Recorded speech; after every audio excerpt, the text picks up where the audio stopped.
Welcome to the Holistic Success Show. I'm Elizabeth Lozano. And I'm Dr. Robert Puff. Today we're going to have a guest talking about posture and how it can help us to be healthy and fit. Dr. Puff will be talking to us about healthy versus unhealthy ways to live life, as well as healing from loss. And a question from you about how do we set boundaries with people that we love? Another question is about increasing your energy. Thank you so much for joining us, and we hope you enjoy the show.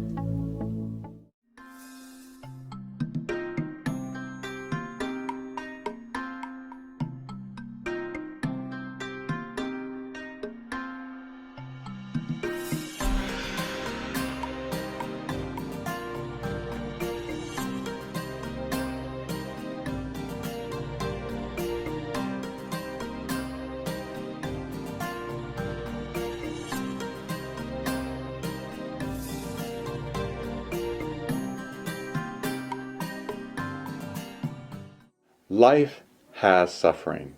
We cannot evade the suffering of life. But what we can do, our choice involves how will I deal with the pain and suffering which I am going to experience throughout life. What most people around the world do is they choose to turn to painkillers to turn off that suffering. And painkillers, in a short definition, are addictions. Because when you suffer and you have pain, if you turn to a painkiller, it will turn it off, and that painkiller is the addiction. For example, alcohol, drugs, relationship, workaholism. There are a plethora of painkillers, and perhaps an example would be helpful. My uncle, who was a wonderful person, he's passed now, he had had suffering in his childhood. He was mistreated by people in his life. And what he did was he chose not to deal with that. Instead, he turned to alcohol and booze. And he drank, and he drank, and the older he got, because the pain didn't go away, it got worse, he kept having to drink more and more and more, until truly the alcohol killed him.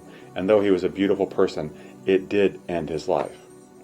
Now, what we can do, what some people choose to do, is to say, although it's hard, and though suffering needs to be healed, I am choosing to heal from that suffering.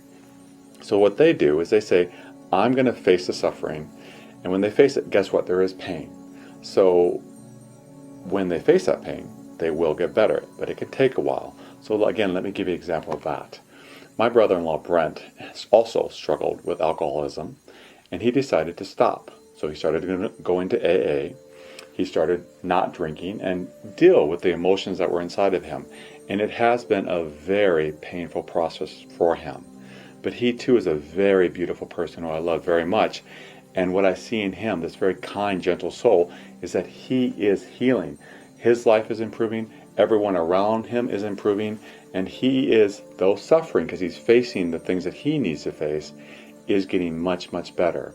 I too, in my own life, I went through therapy and had things I had to feel. And for years, I struggled with depression and things that I was suppressing. But now as I face these pains, they cause me suffering. But what happens is when you choose the second path, is you get, in the end, happiness, you get peace, you get freedom from the suffering. Because when you deal with things, it's like having a really bad cut. You have a choice of suppressing it, like shooting pain medication into it. But if you heal it, it ultimately becomes a scar. And then you can still remember it, and you can still see the scar, but it doesn't hurt anymore. And emotional suffering that we experience in life, suffering that we experience here and now, is just like that. If we go through the process of working through that pain, it will go away. And ultimately what you're left with is the freedom and the peace that truly passes all understanding. Peace. Our first question this week comes to us from Farah in Pakistan. My sister has always been jealous of me, mainly because of the positive choices I've made in my life compared to her negative choices. Recently, she has become verbally abusive towards myself and my children. I love her, but I will not tolerate this behavior. What should I do? Farah, I think you have actually hit it on the head pretty well. I think what you said as far as loving your sister and setting boundaries is the key. Because in relationships, particularly with family, we do want to keep them. I think keeping family is important, but we need to set boundaries. So what I recommend is when you do see her, and as long as she's behaving well towards you and your children, you spend time with her and you love her. But when she misbehaves and she starts attacking you or your children, you set a boundary, and the boundary often is, we're going to leave right now. So what she'll learn is, if she wants to spend time with you, she has to be kind and loving. it isn't that you reject her, it's just that you spend limited time with her when she's inappropriate. And as soon as she becomes inappropriate, the relationship for that instant ends. So it's about setting boundaries and loving and finding that perfect balance between the two of them. Because with family members, they matter, they're important. You're modeling for your children to care for each other. So you don't want to reject family, but you want to set very strict boundaries with them. Love them and say, but this isn't appropriate. And you don't excuse it, you don't let her keep doing it, particularly towards you or your children, because it hurts them, and it actually hurts her.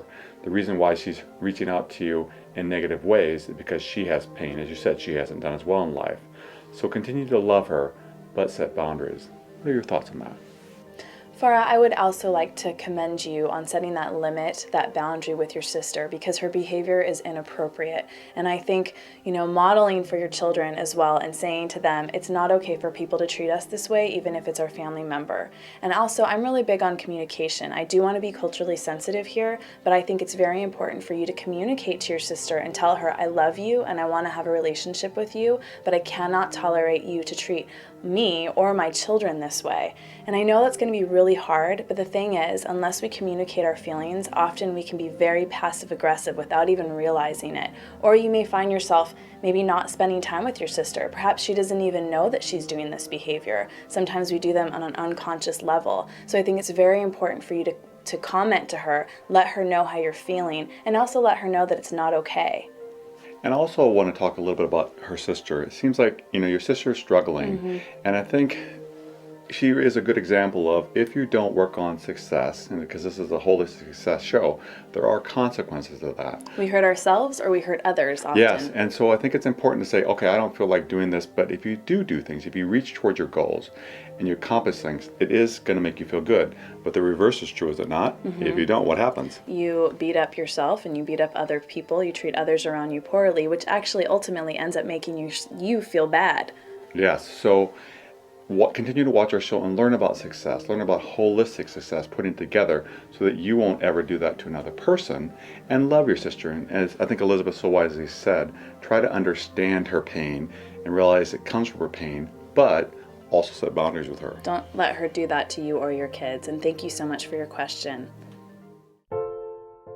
Tranquility and peace. Find freedom and relaxation no matter where you are or who you're with. Be still, be free. Meditation for Health and Happiness, available at www.holistichealth.tv. Have you ever wanted to improve your posture? Well, our guest this week teaches you how to do just that. His name is Dr. Paul Drew, and he's a kinesiologist as well as a doctor of physical therapy. He has worked with professional athletes as well as red carpet celebrities, and he is the author of this book, Red Carpet Posture, which shows exercises that get you great posture. So welcome to the show. Oh, thank you very much. It's a pleasure to be here. Wonderful. Well, can you share with our viewers why posture is important? Well, posture is important because it's an expression of who you are. It shows the self-confidence that you display to yourself and to others around you. And what would you say are some of the reasons for bad posture? Well, some of the reasons will include stress at work, and you may not even realize that you're putting yourself in a bad postural position. There's a tendency for a lot of people to be slouching, such as this, and not even realize that they're slouching at all. Especially when they're typing on that computer all day long. Absolutely. And unfortunately, it's become a little bit fashionable lately, especially amongst the younger generation, to have sort of that slouchy look. You have a lot of your young starlets today who seem to feel it's fashionable to display a sort of a poor posture. Kind of it's groovy to be slouched over a little bit, to be a little bit slumped. And I think a lot of young girls don't realize that it's not really that fashionable to begin with, and it's also bad for the health of their body and gives them a look of less confidence as well. Actually, you're talking about that, and once I heard that when people are going to attack somebody or rob somebody, that's what they look for, is somebody who has posture like this, because they're not upright and confident. Because are you going to mess with somebody who's confident or somebody who is maybe walking around like this? You may have given me a good idea that good posture can help decrease crime, but I'm not sure about that. But no, that actually makes sense. Yeah, in it training does. and self-defense, they talk to you about that. You always make eye contact with people and always hold yourself upright, because that shows about how you're feeling about yourself. Oh, absolutely. And one of the reasons I developed the book was to help people get a better confidence about themselves through improving their posture.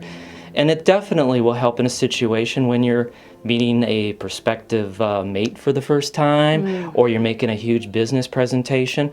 It's important to show that you have the confidence in what you're trying to display and what you're trying to say. Okay. And now I understand that you have some clothing that actually helps people with their posture. Can you talk a little bit about that? Yeah, absolutely. I developed with Vincent Libretti, a former Project Runway contestant, clothing that helps remind you to keep your posture correct. It's not a brace which will solidly put you in that position, but if you start slouching, you'll feel the material bring your shoulders back and your stomach in and put your hips in the correct place. We call it RCP apparel, red carpet posture, and it's designed specifically to help bring the shoulders back, stomach in, help you have that glamorous look. So can you talk to us a little bit about why our posture gets worse as we age and what we can do to prevent that? Well, oftentimes as we age, things do happen in our body. Our discs shrink with age, but a lot of times elderly people don't realize that their posture is not very good. I'll give an example of my own father, who I mentioned in my book. And my father, I went to visit him a couple years ago. He's a World War II veteran and older, and he was all bent out of shape. He was crooked and off to one side. And I said, "Dad, sit up straight, stand up straight." And he said, "Well, I am." He didn't realize that until I pointed it out to him.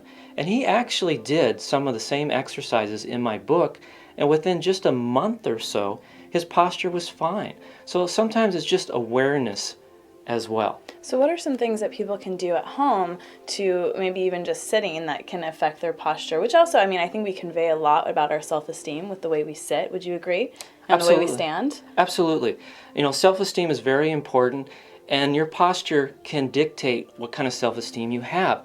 If you are slouching, you're showing a lack of self-confidence to others around you. And a couple simple advices that I give is, remember to keep your shoulders down and back and your stomach up and in.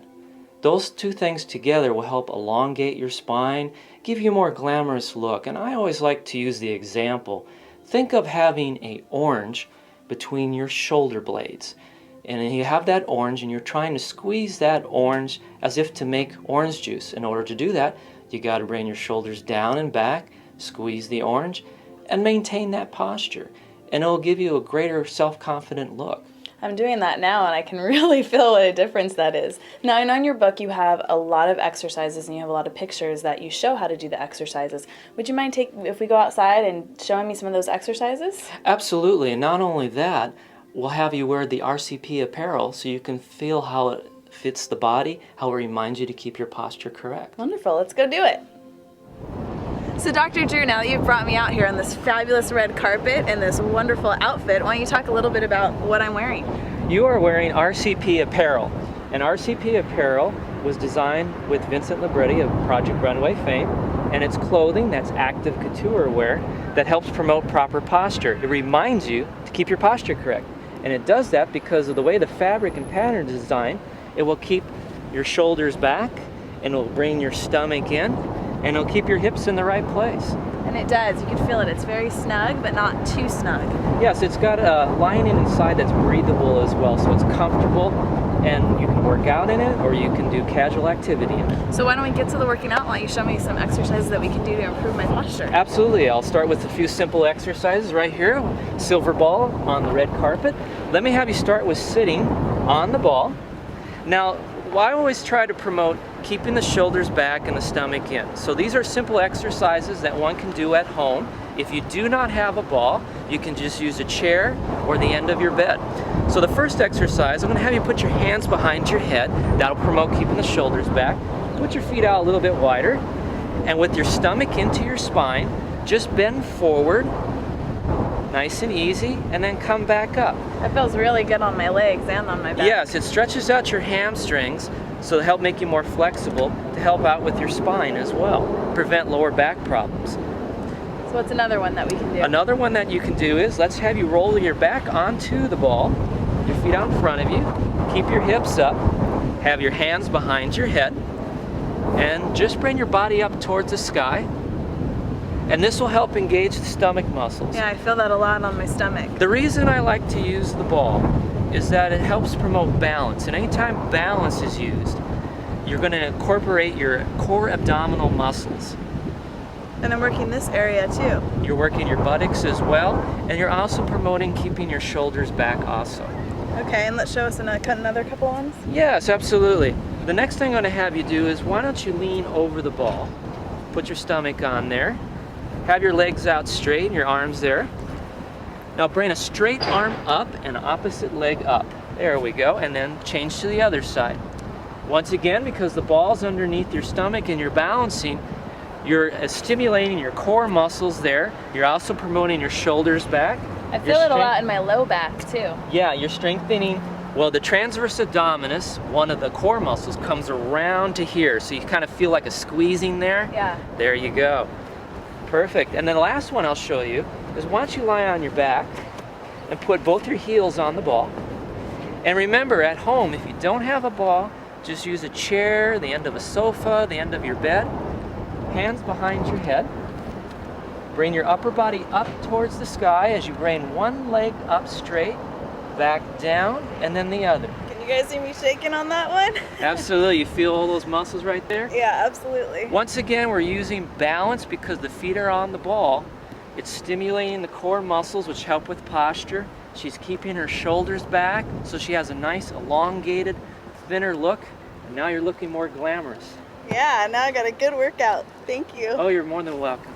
Wow, that was really great doing those exercises and wearing that clothing. And all of you got to see the beautiful Newport Beach, California, where we live. So thank you so much for that. Now, if people want to learn more about those exercises in your book, The Red Carpet Posture, where can they get a hold of this and a hold of you? Well, they can find the book on my website, which is redcarpetposture.com. The book is also available on Amazon and barnesandnobles.com.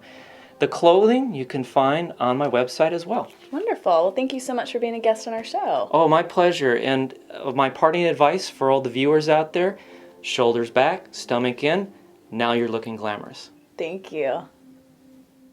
Co-hosts of the Holistic Success Show, Dr. Puff and Elizabeth Lozano, MA, want to teach you how to live a meditative life. Learn to still your mind, diminish negative thinking, experience peace and bliss, and be 100% present in the moment. Retreats provide a unique opportunity to learn new skills, meet new people, and interact with Elizabeth Lozano and Dr. Puff. For information or reservations for upcoming retreats, please visit holisticretreats.tv. Expand your capacity for joyful living today. As we go through life, there's one thing we all have to face, and that is death. Someone we love is going to die, and there's just really no way of getting around this. We all pretty much will lose our parents and our grandparents. Sometimes we lose close friends, our spouse, and even horribly, sometimes we lose our children. So what do you do when you lose someone you love? Elizabeth and I have shared our own examples in previous episodes, but there are actually stages that we go through and that might be helpful for you to understand in the process of your healing when you face death, like Elizabeth and I have. The first stage that happens, there's 5 of them. The first one that happens is denial. When someone we love dies, we just can't believe it. We cannot believe it. And it can even manifest when you wake up the next day. You assume they're there, and they're not. You think they're there, and then you wake up and you get the news again in your mind. They're actually gone. So the denial kicks in first. And then later what may happen is the next stage is anger. When you realize they actually are gone, you get angry. You can be angry at God for taking them.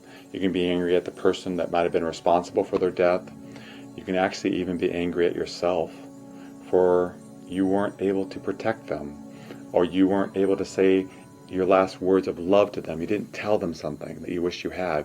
So there's a lot of anger that manifests after someone dies. Part of the anger is healing, because anger is a good healing tool, but a lot of times it is not healthy. It's directed at you, or it's directed in inappropriate ways. So that is a feeling that manifests after someone we love dies.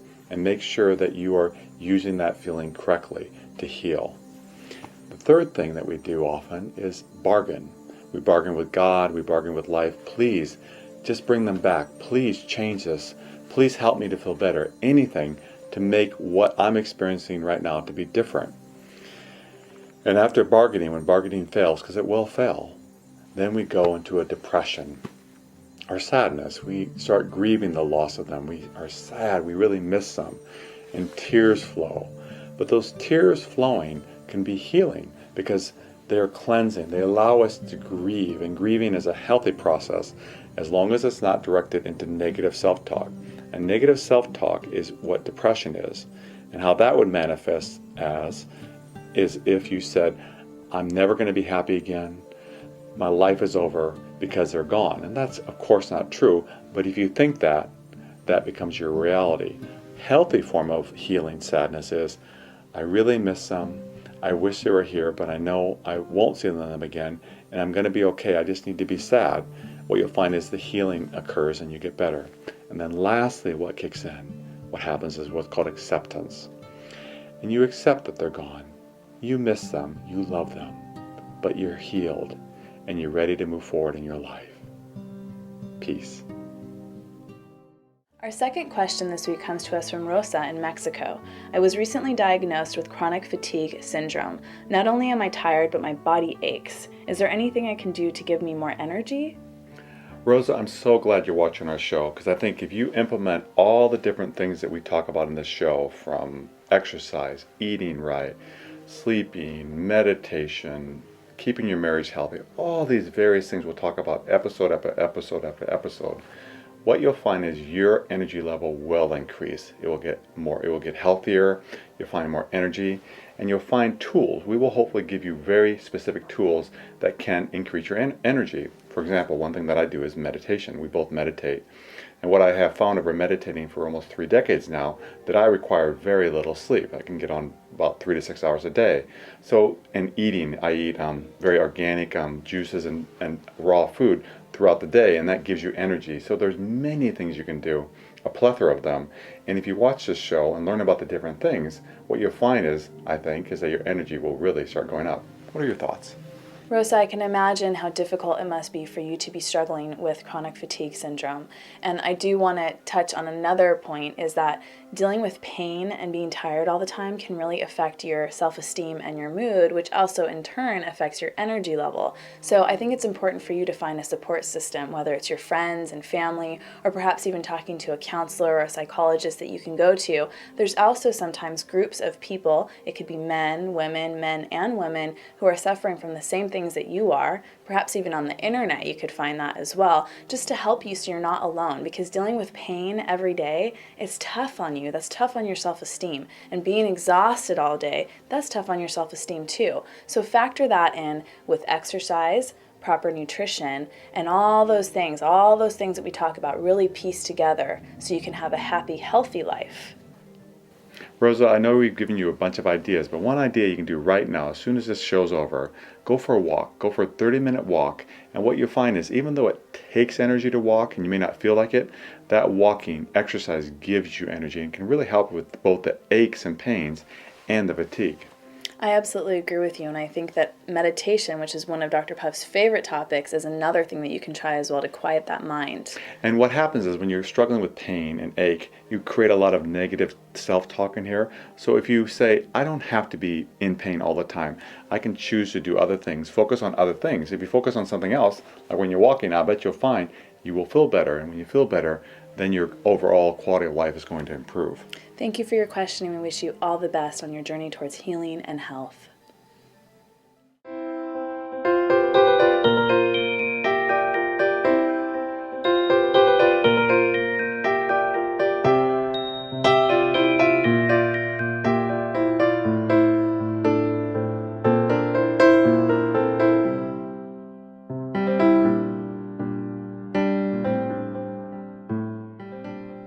How to Live a Positive Life, available at www.holistichealth.tv. Our quote this week is by Jonas Salk, who's an American biologist that developed the vaccine for polio. And the quote is, "Risk, I like to say, always pay off. You learn what to do or what not to do." So go out there and take risks, because you'll never know what you'll find or what you'll discover. Thank you for joining us on the Holistic Success Show. If you've enjoyed this episode and you'd like to see previous episodes, please check us out on our website and on iTunes. And if you'd like to learn about sponsorship opportunities with us, please contact us. Thank you so much for joining us, and we look forward to seeing you next time.